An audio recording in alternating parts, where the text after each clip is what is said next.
Baik, terima kasih Glenda dan selamat siang Pak Ilham.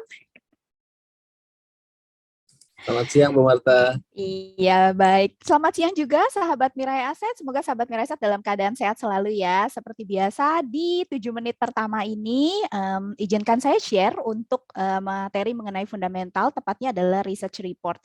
Jadi sahabat Mirai Aset, di hari Sabtu yang cerah ini, nah semoga udah kelihatan ya materinya kalau di Sabtu minggu lalu kita mendung, kalau hari ini cerah dan secerah IHSG kita di minggu ini dan yang akan kita bahas hari ini adalah Indonesia Strategi. Jadi tim research kami, sahabat Mirai Aset itu menerbitkan report untuk Indonesia Strategi ini sekali dalam 1 bulan.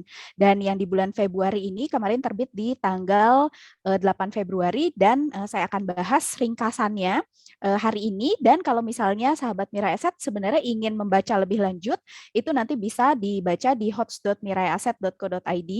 Jadi di web seperti yang saya sudah share di minggu lalu, atau juga sahabat Miraiset bisa mendengarkan morning meeting karena ini juga sudah sempat dibahas oleh Head of Research kami yaitu Bapak Haryanto Wijaya. Dan saya akan share sedikit, mungkin teman-teman kemarin ada yang belum sempat baca atau belum sempat nonton untuk morning meetingnya. Jadi di bulan Februari ini kita mengambil tema Keep Calm and Stay Invested. Dan sahabat Miraset, materi yang dibahas kemarin itu yang pertama adalah tentang COVID-19.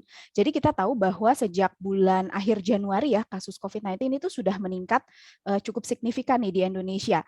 Dan kalau kita bandingkan dengan negara-negara lain seperti di US, UK ataupun India, sebenarnya ini tidak mengherankan. Kenapa? Karena di negara-negara tersebut pun itu kasus COVID-19-nya itu naik cukup signifikan untuk yang varian Omicron. Namun yang kabar baiknya adalah walaupun ini merupakan kabar buruk, tapi kabar baiknya di sisi lain itu varian Omicron ini memang fatality rate-nya lebih rendah. Jadi untuk kasus yang hingga kematian itu cenderung lebih rendah, sehingga memang dengan adanya, apalagi dengan adanya vaksinasi itu gejalanya itu relatif ringan. Nah, Indonesia sendiri itu saat ini memang kita bisa bilang bahwa sudah ada di early stage dari third wave ya, jadi dari gelombang ketiga kasus COVID-19 ini. Nah, puncaknya sendiri, periode puncaknya sendiri itu proyeksinya akan ada di akhir Februari hingga Maret nanti. Jadi, namun kalau dilihat di sini, kami perkirakan sendiri untuk pengaruhnya ke IHSG itu cenderung minimal. Jadi walaupun ada kenaikan, tetapi ada kenaikan kasus COVID-19, tapi pengaruhnya ke IHSG itu cenderung minimal. Nah, sahabat Mira Asset, kalau kita lihat kasus COVID-19 yang terjadi di baik di US, UK ataupun India, itu nilainya atau jumlah kasusnya itu meningkatnya sangat signifikan. Jadi bahkan itu bisa mencapai 2 hingga 3 kali varian Delta. Makanya nanti tidak mengherankan atau mungkin tidak sudah dapat diproyeksi kalau memang jumlah kasus hariannya itu akan meningkat jauh signifikan dibandingkan dengan varian Delta seperti itu.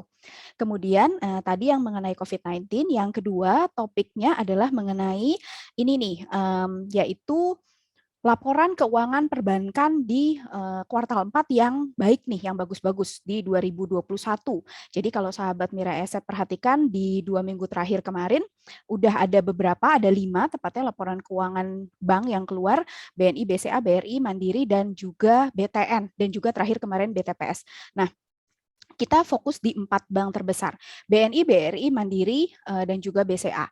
Ada 3 bank, BRI, Mandiri, dan BNI itu yang membukukan hasil lebih baik dari konsensus atau di atas konsensus sekitar 110%. Sedangkan untuk BCA sendiri itu inline dengan konsensus. Nah, ini kemudian memberikan kepercayaan bahwa di tahun ini pun perbankan ini masih akan membukukan pertumbuhan yang baik, terutama seiring dengan perbaikan pertumbuhan kredit.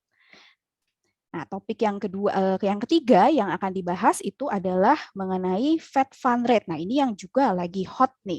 Jadi kemarin inflasi di Amerika Serikat di tingkat konsumen itu naik ke level tertingginya dalam 40 tahun terakhir. Dan ini kemudian memicu atau kemudian membuat the Fed ini bukan berpikir, sebenarnya The Fed sudah mempertimbangkan lama untuk menaikkan suku bunganya, dan diperkirakan kenaikan suku bunga pertama itu akan terjadi di bulan Maret 2022, yang which is itu 2 bulan lagi. Jadi ini ekspektasinya, jadi ada kemungkinan kenaikan Fed Fund Rate itu akan mulai pada bulan Maret ini. Nah, bagaimana kita melihat udah dalam periode 20 tahun terakhir sudah 2 kali The Fed menaikkan suku bunga acuannya. Yang periode pertama itu adalah di 2004 sampai 2006. Waktu itu ada kenaikan 4,25% dalam periode 25 bulan. Sedangkan di periode yang kedua, yang ini yang taper tantrum itu, yang 2015 sampai 2019, itu The Fed menaikkan suku bunga 2,25% dalam periode 37 bulan. Nah, untuk US equity sendiri atau ke pasar US market sendiri itu pengaruhnya kurang baik nih dari kenaikan Fed rate ini. Jadi di dalam US equity index itu butuh waktu sekitar 60 sampai 70 hari trading days itu untuk kembali ke level sebelum adanya kenaikan Fed Fund Rate. Nah, jadi kalau untuk US sendiri kabarnya kurang baik, tapi untuk GCI atau IHSG sendiri itu relatif tidak terpengaruh terhadap kenaikan suku bunga The Fed dalam jangka panjang. Ya, kalau kita lihat dalam periode 2004 sampai 2006, periode yang pertama ini, IHSG waktu itu naik sekitar 133% dalam periode 2-3 tahun. Ya, 25 bulan. Sedangkan dalam periode yang 2015 sampai ke 2019, ini IHSG naik, walaupun naiknya nggak terlalu besar, yaitu 12%. Tapi perlu diingat bahwa di 2015 itu indeksnya sempat anjlok karena taper tantrum dari level 5.200 ke 4.200, seperti itu. Jadi secara umum kita bisa simpulkan bahwa pengaruhnya ke IHSG itu akan minimal juga untuk Fed rate. Nah, mungkin ini yang akan nanti lebih mempengaruhi IHSG, yaitu kenaikan suku bunga BI. Nah, kita tahu bahwa inflasi saat ini sudah mulai meninggi juga nih di Indonesia. Dan BI sendiri itu diperkirakan akan menaikkan suku bunga di di semester 2 tahun ini. Nah, ini yang kemudian nanti bisa berpengaruh terhadap IHSG. Tapi kita perlu catat juga bahwa saat ini kondisinya berbeda nih dengan tahun-tahun sebelumnya. Jadi waktu itu sempat BI kan menaikkan suku bunga itu di 2013 dan di 2018, tapi memang kondisinya saat ini berbeda. Nah, untuk di periode yang 2022 sendiri, ini dengan kenaikan BI rate, itu kami perkirakan bahwa finance sector atau sektor keuangan itu masih akan tetap outperform. Kenapa? Karena biasanya ketika suku bunga itu naik, maka suku bunga dasar kredit itu biasanya juga akan naik, dan biasanya itu bank itu akan cepat naikin suku bunga kredit, ya kita harus akui itu. Nah, akhirnya net interest margin perusahaan bank itu akan meningkat. Walaupun nanti cost of fund-nya juga akan naik, tapi biasanya cost of fund itu naiknya lebih lambat, lebih pelan dibandingkan dengan suku bunga kredit. Jadi bank itu akan diuntungkan. Nah, salah satu sektor yang tidak diuntungkan kalau misalnya BI rate naik itu adalah properti. Oke. Dan yang terakhir, topik yang dibahas ini itu adalah tentang stock picks-nya, di mana dari tim research kami ada menambahkan 3 saham, yaitu Arna, SMDR, dan juga Medco dalam pilihan dari sebelumnya 8 saham. Jadi menambahkan 8 saham sebelumnya. Jadi selain 3 tadi ada stock picks-nya itu adalah BNI, BRI, Mandiri, BTPS, ITMG, jadi total ada 8 saham. Nah, Arna sendiri itu mungkin saya rangkum aja. Jadi untuk Arna sendiri itu dipilih karena memang pertumbuhannya masih bagus, PI-nya masih rendah, dan juga dari sisi dividen yield-nya itu sekitar 5%. Kemudian untuk SMDR, karena cost dari logistik itu meningkat, cost dari kargo meningkat, diperkirakan tahun ini juga masih akan tumbuh. Sementara untuk Medco sendiri kabar baiknya itu dari akuisisi ConocoPhillips, dan diperkirakan untuk produksi sendiri itu akan naik 58% di tahun ini. Untuk BRI, Mandiri dan juga BNI itu net income-nya diperkirakan itu akan kembali ke level sebelum pandemi. Jadi memang pertumbuhannya akan cukup bagus.